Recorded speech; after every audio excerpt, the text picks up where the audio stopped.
Hi అండి, అందరికీ నమస్కారం అండి. ఫ్రెండ్స్, ఇప్పుడు అందిన వార్త. ఇక గ్యాస్ బుకింగ్పై కొత్త రూల్స్ ఇక నుంచి 21 రోజులు అంటూ అప్డేట్ అయితే రావడం జరిగిందండి. అయితే ఇందుకు సంబంధించిన పూర్తి వివరాలు అయితే మన వీడియోలో తెలుసుకుందామండి. అంటే గ్యాస్ బుకింగ్పై ఆ కొత్త రూల్స్ ఏంటనేది క్లారిటీగా తెలుసుకుందామండి. వీడియో మాత్రం పూర్తి వరకు చూడండి ఫ్రెండ్స్, అప్పుడే మనకి పూర్తి సమాచారం అయితే తెలుస్తుంది.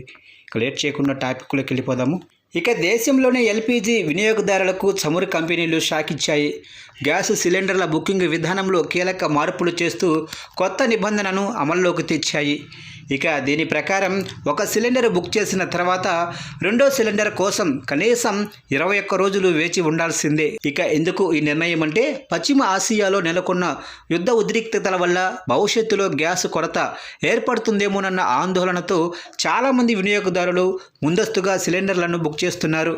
దీనివల్ల సరఫరా వ్యవస్థపై అదనపు భారం పడుతుంది. ఈ పరిస్థితిని అదుపు తెచ్చేందుకు 21 రోజుల విరామం ఉండాలని ఆయిల్ కంపెనీలు నిర్ణయించాయి. ఇక ఆందోళన కూడా వద్దు అంటున్నారు అధికారులు. నిబంధనలు మార్చినప్పటికీ దేశంలో వంట గ్యాస్ నిల్వలు పుష్కలంగా ఉన్నాయని అధికారులు స్పష్టం చేశారు. కేవలం అనవసరపు బుకింగ్స్ను నిరోధించేందుకే ఈ నిర్ణయం తీసుకున్నామని, వినియోగదారులు భయాందోళన చెందాల్సిన అవసరం లేదని వారు తెలిపారు.